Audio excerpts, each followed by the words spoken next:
तो हमारे पार्लियामेंट के अंदर 43% पॉलिटिशियंस ऐसे हैं जिनके ऊपर क्रिमिनल चार्जेस हैं, और उसमें से 29% ऐसे हैं जिनके ऊपर मर्डर, रेप, फिरौती, ये सारे चार्जेस हैं। और ऐसा नहीं है कि खाली एमपीज ही हैं, हमारे एमएलए भी इसमें पीछे नहीं है।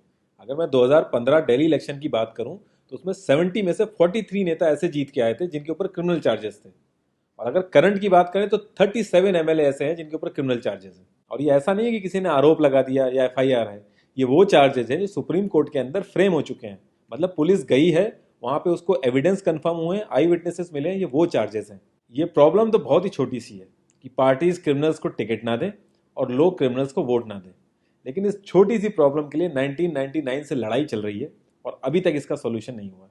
1999 में एसोसिएशन फॉर डेमोक्रेटिक रिफॉर्म, जिसे एडीआर नाम से ज़्यादा जानते हैं लोग, इन्होंने जो भी क्रिमिनल्स हैं पॉलिटिक्स में, इनके लिए एक पीआईएल डाली दिल्ली हाई कोर्ट में, और दिल्ली हाई कोर्ट ने उसको एक्सेप्ट भी कर लिया। जब दिल्ली हाई कोर्ट ने ये पीआईएल एक्सेप्ट की थी तो ये चीज़ वहीं ख़त्म हो गई थी। ये जो नेता जिन्हें हम जिता के लाते हैं ना, ये सब लोगों ने मिल के उस पीआईएल के अगेंस्ट में सुप्रीम कोर्ट में अपील कर दी। जब सुप्रीम कोर्ट से भी इनकी अपील खारिज हो गई तो हमें वो देखने को मिला जो हमने कभी नहीं देखा था, ये सारी पार्टियां एक हो गई।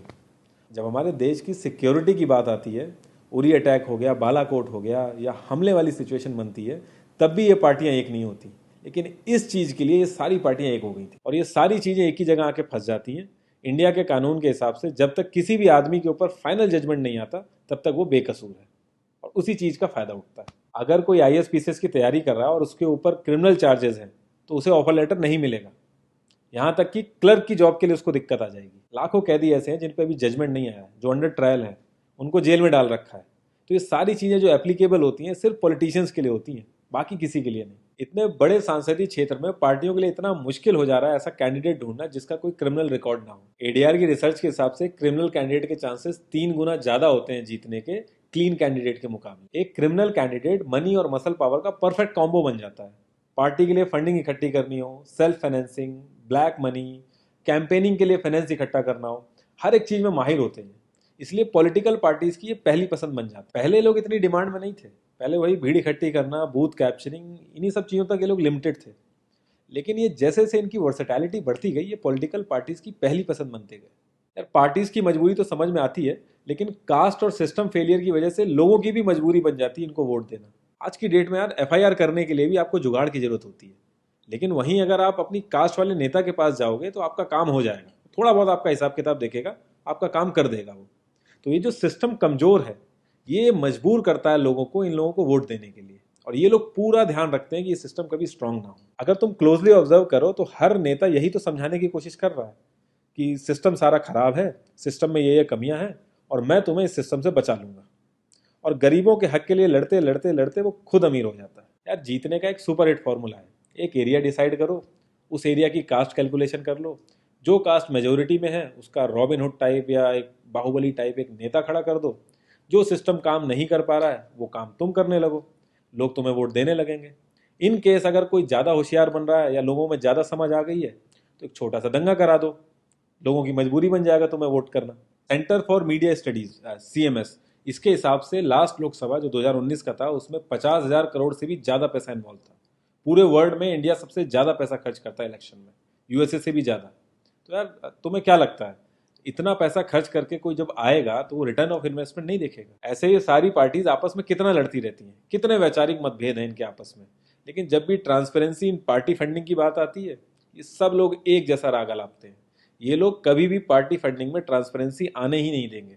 एक बार जब ये लोग पावर में आते हैं ना तो पूरा का पूरा सिस्टम इनके हिसाब से चलता है, और जो पुलिस वाले इनके हिसाब से नहीं चलते ना उनका ट्रांसफर हो जाता है।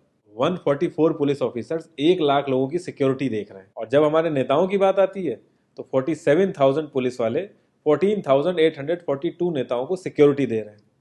अब बाहुबलियों को क्या जरूरत है सिक्योरिटी की? कभी किसी क्रिमिनल को देखा है जिसके आगे पीछे आईएएस पीसीएस पुलिस वाले जी हजूरी कर रहे होते हैं?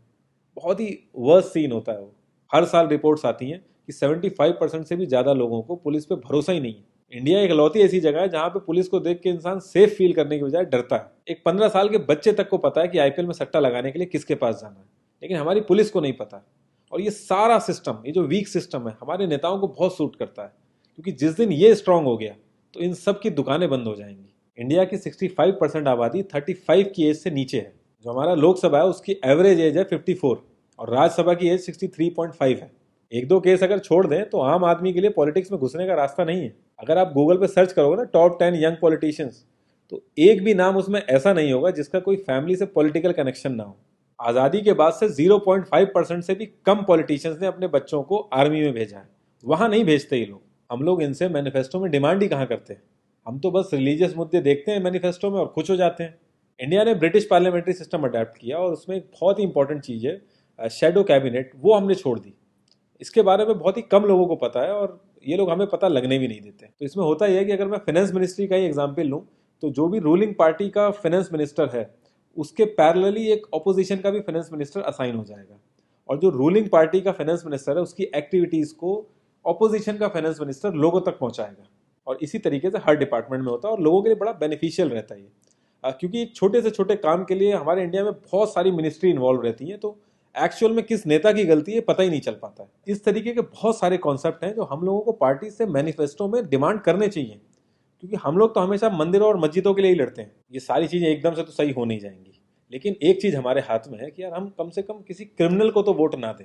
और ऐसा तो होता नहीं कि सारे के सारे लाइन से क्रिमिनल ही खड़े हो जाते हैं। हमें बस इतना करना है कि जो भी कैंडिडेट क्रिमिनल है हमें बस उसे वोट नहीं देना है, भले ही वो हमारी फेवरेट पार्टी का हो, भले ही वो हमारी कास्ट का हो। बस एक दो बार हमें ऐसे करना है, फिर इन लोगों को टिकट ही मिलना बंद हो जाएगा पार्टियों से। जितनी रिसर्च हम अपना मोबाइल फोन खरीदने में करते हैं ना, उसकी 10% रिसर्च भी अगर हमने अपने कैंडिडेट के बारे में कर ली तो ये क्रिमिनल जितने भी हैं पार्लियामेंट में नहीं दिखेंगे, ये वहीं दिखेंगे जहां इनको होना चाहिए। लास्ट में एक ही क्वेश्चन पे मैं इस कॉन्वर्सेशन को एंड करूंगा कि पॉलिटिक्स अगर समाज सेवा है तो सैलरी क्यों, और अगर नौकरी है तो एग्जाम और क्वालिफिकेशन क्यों नहीं।